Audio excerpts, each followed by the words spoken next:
Hello friend, I just wanted to make a little video because I know you are terrified right now. Trust me, I hear you. You are thinking about stopping running, you are thinking about backing off on the exercise, gaining some weight, doing all the things that I've kind of been telling you to do, and you're thinking about it, but at the same time, it's so scary. Like, how can you give up who you are? It's part of what you do. It gives you stress relief. It makes you feel whole. It gives you something to focus on. There's so many things that it brings. And I know it's terrifying. Trust me, I understand. But let me just tell you that it is worth it 100 times. I can't even describe to you how much this will enrich your life. And I know it seems like how can that possibly be the case? And trust me, I was thinking the same thing. I was fearful of, losing my identity, and especially being an elite runner. You have to remember that this was my career, it was my life, and I'd done it continuously for 14 years. And for me, it was scary thinking about, am I really letting go of that part of my life? It was kind of, as much as others said to me, which you need to keep in mind also, this isn't a done deal, that if you do take this step, we're not saying that you never run again or you never exercise again. You can go back to it at any point if you like.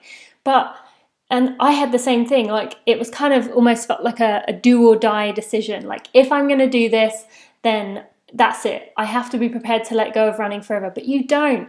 And I know it feels that way, and it will feel that way for a while. And yeah, you are going to have a tough return to running, which I am definitely going to experience myself, but you don't have to see it as an ultimatum. So let's say you do try this for a few months and you stop running, you stop exercising, you say, I'm going to gain the weight, I'm going to look after my body.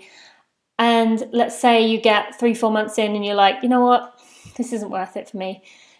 You can go back, you can start running again. And then you're at the point where you've got the real challenge, you've got that journey in front of you, and you can really claw your way back. And how good is that going to feel when you come back? Now, for me, I'm thinking about that in a few years down the road. But for you, maybe it is, down the road. But I'm just saying, keep that in your mind, that this doesn't have to be a do or die situation. But one thing I will say is, I know a lot of people say to me, well, maybe can I back off the running a little bit? And yes, you definitely can. You can keep running, you can keep doing stuff, but it's going to take you longer. So you have to kind of ask yourself, what is more important to you? Because to me, what was more important was getting it back quickly. I wanted to reassure my body that as soon as it was ready, I was ready. And so what I did, I cut it off cold turkey in one go, and that was the best way for me to do it.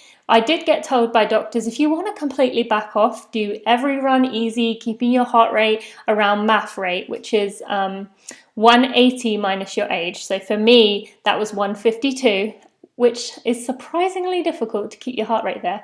But I was told I could do all my running at that kind of heart rate, and if I did that, then I would be fine. And you can do that too. You can use that same MAF minus your heart rate, 180 minus your heart rate, and you can keep training, maybe reduced significantly, maybe a third or 2/3 of what you were doing before, no intensity whatsoever. You can do that and you can keep running. I'm not saying you don't have to stop running. I'm not saying that this has to be the end. I'm just saying this is kind of like the fast pass to getting your period back. And I know, because although I technically never had a period, I did get pregnant within 4 months of stopping running. That was my goal. If your goal is not to start a family, then maybe it's just to get your period, but that would have been my period. Now, another thing I should say is it does not guarantee to happen like this. It might not just take 3 or 4 months like mine did, but I think the fact that I went so all in, the fact that I did it all in one go, that really helped to say to my body, hey, everything's calm, we're safe, we're fine. So I really think that is the best way to do it. And yes, it might take a little bit longer, it might take a little bit less. I know people who it's taken less, but don't bank on that, because I banked on being one of the first, one of the early ones, and I wasn't. So keep in mind it's your body, but I just wanted to say, I know it's terrifying, and I know the idea of gaining weight is horrible, especially when you're going against what the rest of the world is saying. And I did write a Self magazine article called An Open Letter to Anyone with Amenorrhea. I would take a read of that. But one thing I do want to say, that I know you think that I kind of had in my head that I would jump from, you know, skinny or like slim. I didn't even think I was skinny. I thought everyone that I was racing against was skinnier than I was, which now I know I wasn't, which shows again our body distortion of what we think we look like. But I thought I was thin. And I thought I would suddenly, if I stopped eating and allowed myself to eat whatever I wanted, then I would suddenly jump to obese and I'd be this person that I didn't recognize. And I know you're probably thinking the same thing. But let me just remind you, there's a whole range of people in the middle.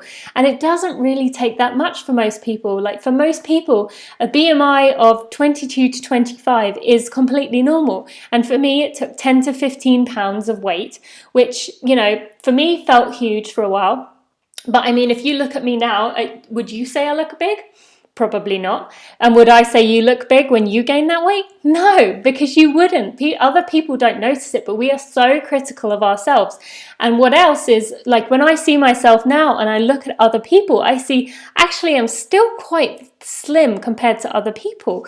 So you realize that your distortions are off and you realize you won't actually get as big as you think. And 10 to 15 pounds, although that might sound terrifying, it's so worth it. Let me just tell you, your life will be so enriched. You will feel so confident about who you are. Not every moment, I'm telling you that. I sometimes still look in the mirror and I'm like, oh God, where's my like flat stomach gone? But it brings you so much joy being able to go out for a meal with friends and have whatever you want. If you want fried chicken, have the fried chicken. If you want a pint of ice cream, have the pint of ice cream. And this is kind of a fun time because you get to kind of enjoy foods that maybe you've kind of been like, oh, I shouldn't really be eating that. I'm training. This needs to have a purpose.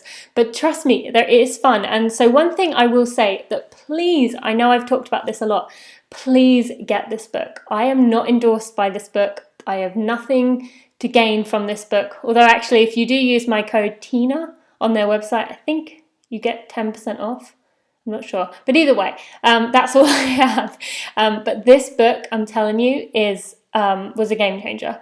There's little sections from women in your situation, in my situation, and they make you feel so much better. And they have a Facebook group and everyone talks in there and everyone kind of encourages one another, and it's just wonderful.